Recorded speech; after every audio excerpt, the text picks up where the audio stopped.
First News with Keeler in the morning on WIBX and WIBX950.com. Oh, you have him on the line now? I can do it now, huh, Davey? Lucia, are you ready? Yes, I'm always ready. Do you want to do the introductions? Ladies and gentlemen, Lucia will make the introduction here. Nate, good morning. Yes. Good morning, my dear. Woke you up, huh? Oh, yeah, it's okay. It's different. You're going to talk to Bill Keeler. All right. One of the most famous person. He is. He is to me, for sure. Very, Nate. So, how you doing, Bill? Good. Nate Branch, of course, a Hall of Fame member of the Harlem Globetrotters. Good morning, and thanks for coming. All right, it's my pleasure, really. So I do have to say, how did you and Lucia become friends?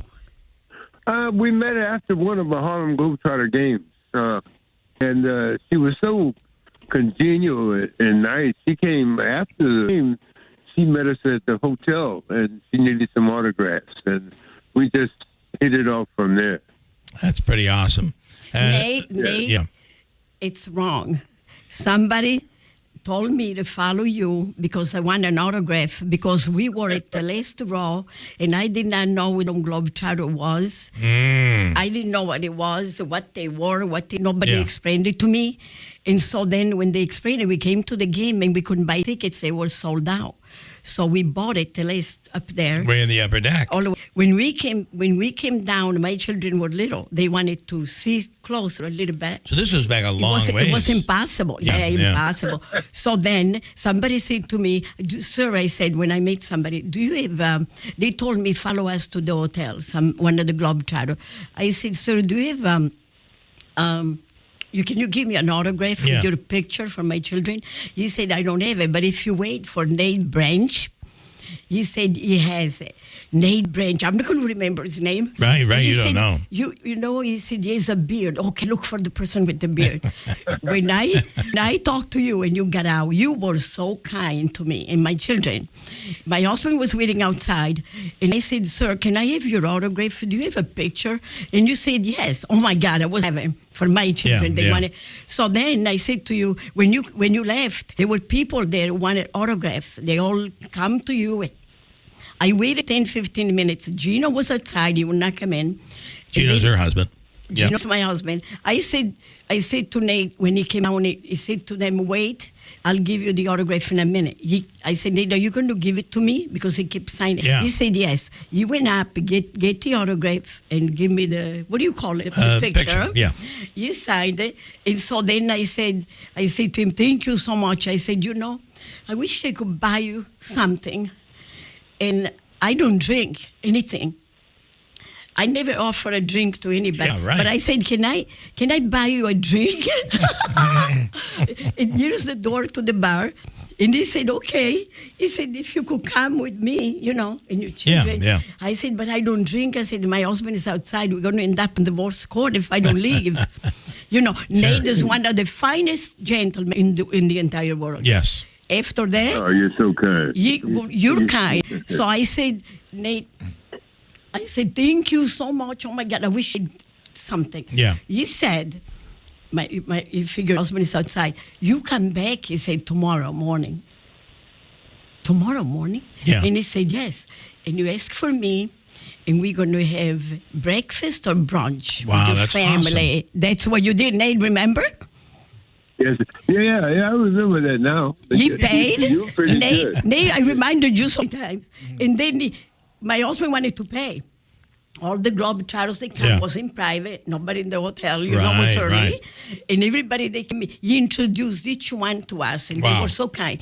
Then he said, we ate. Him to pay, he watched the waiter and said, do not take his money. I talk in Italian to Gino. He said, Gino, I said, you pay. I went like this, So when he went, he said, I'll give you anything you want to the waitress. In those words, do not take money.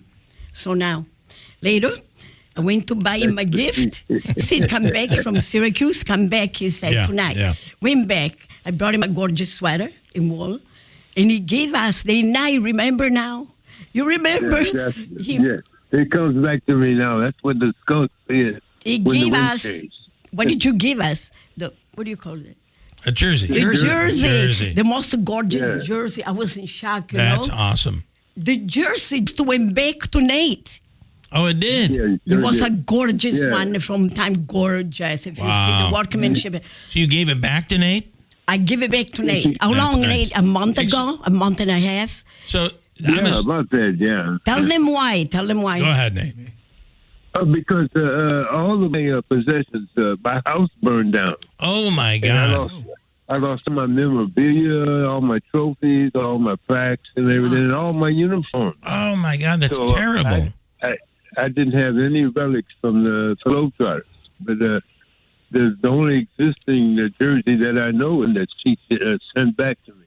Wow. That's crazy, that. Yeah, wow. After all those years. I got to tell you, this story, Nate, you just gave me chills. That is so awesome. I kept it all these years, Yeah. And now when Nate told me they didn't have anything at all, I knew, but I didn't know to what degree. And he never told me, I wish you could give it to me or send it back or it's mine. In no way, nothing ever. Right, this is the most humble guy in the world that you could meet. Well, that Nate is that's an awesome story, Nate. I took it, I sent it back. Yeah. So excited Good to for do you. that. Even though I took pictures. I did. Now, Yeah. Nate wrote a song, right? Can you tell him about the song, Nate? I just got it Friday. Yeah, you wrote a song. Yeah, well, see, I'm a musician now. Okay. I'm the minister of music in my church. So I direct the choirs and I play the piano. And, so it's kind of a gift because I played with Johnny Cash, wow. Bill Withers. I met some Johnny Paycheck. That's wild. Yeah. But you were supposed to play with the Commodores. Oh, the Commodores. Yeah, the most of he has a gorgeous voice. Oh my gosh, it's stunning, gorgeous. So you, So you, I'm sorry. Go ahead. So you wrote a song. Wrote a song for Lucia. It's called Lucia. And it's just about our. I wanted to bring here. I forgot this. I was in a. Oh, what did I do? No, we'll get it tomorrow. So, and you played the piano as well. Yes, I was playing piano. I used to sit on the bench at a Globetrotter game, and I'd be writing songs. Wow. When I wasn't playing on the floor, and music is my first love. That's pretty. That's because my father was a Baptist preacher. Okay. So I was raised in the church, so every time the doors open, I was there. Your mom, I love her so much. What a saint, what a beautiful lady. And Nate, you were with the Globetrotters from the 60s to right up to 1983, 1967 to 1983. Right. So that's correct, yeah. So the some of the greatest days. Meadowlark and You knew Meadowlark? It had to be just when you look back on those days, it had to be incredible. Yeah, it is. I was drafted in the NBA and in the ABA at that time. Okay. And twisted my ankle the first day with the Oakland Oaks, and they told me to go home. And when I got home, my mother said, "Well, you got a big stack of letters here from the Globetrotters." I only seen the Globetrotters play live once, and I left at halftime.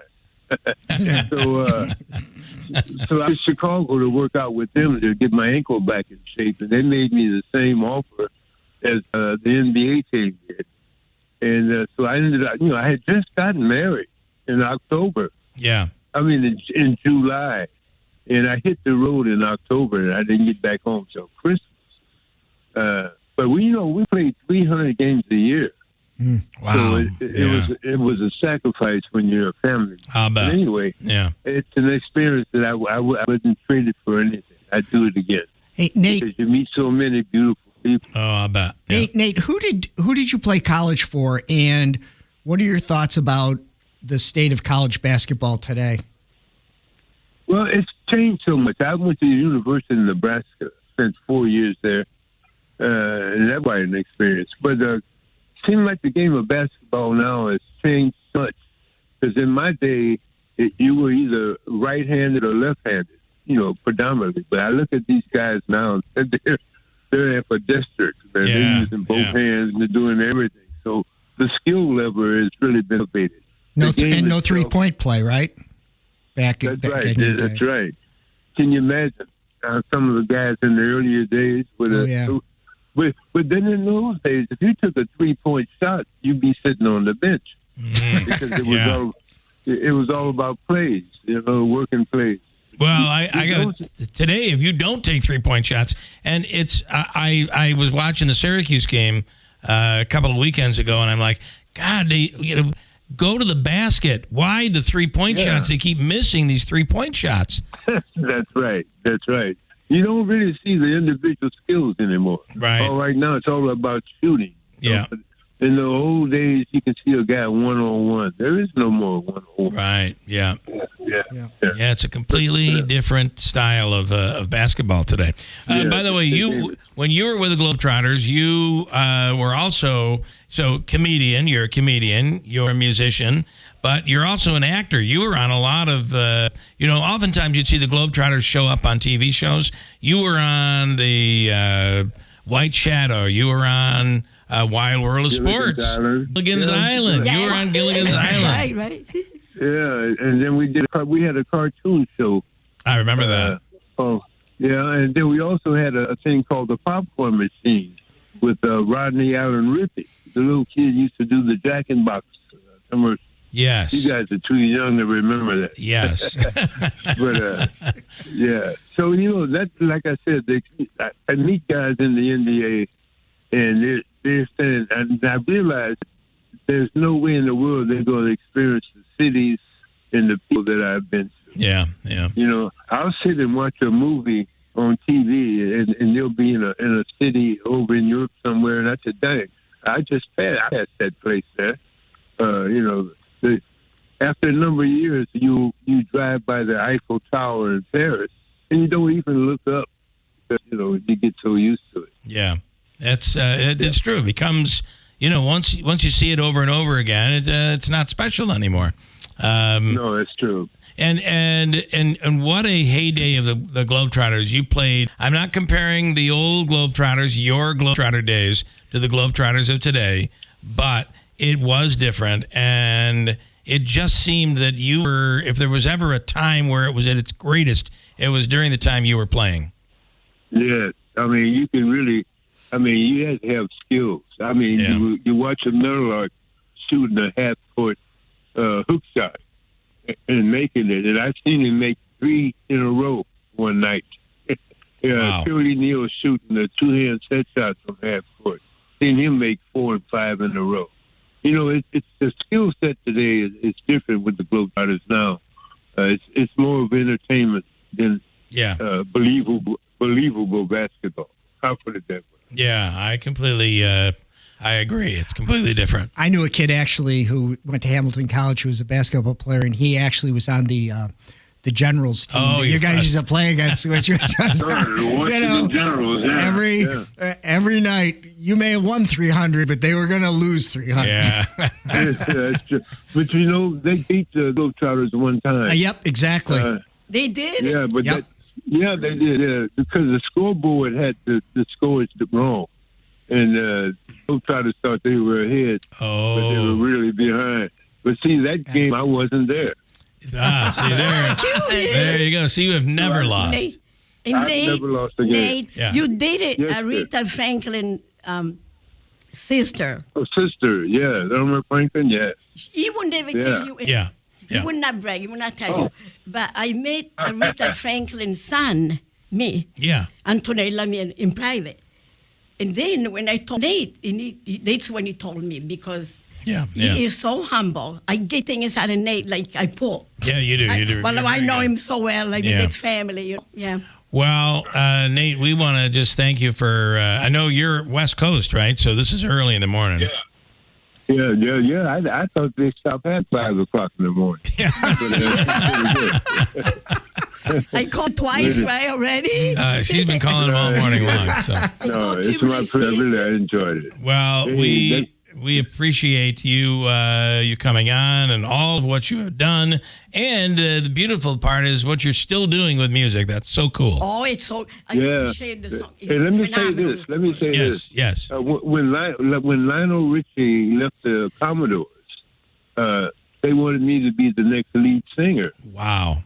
But the Globetrotters wouldn't let me do it. The Commodores had written 2 songs for me, but the Globetrotters said, no, we need him here.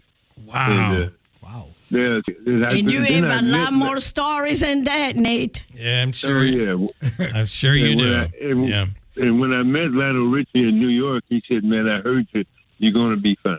Wow. And that was, to me, that really pumped me up. But I want to thank you guys. I enjoyed this.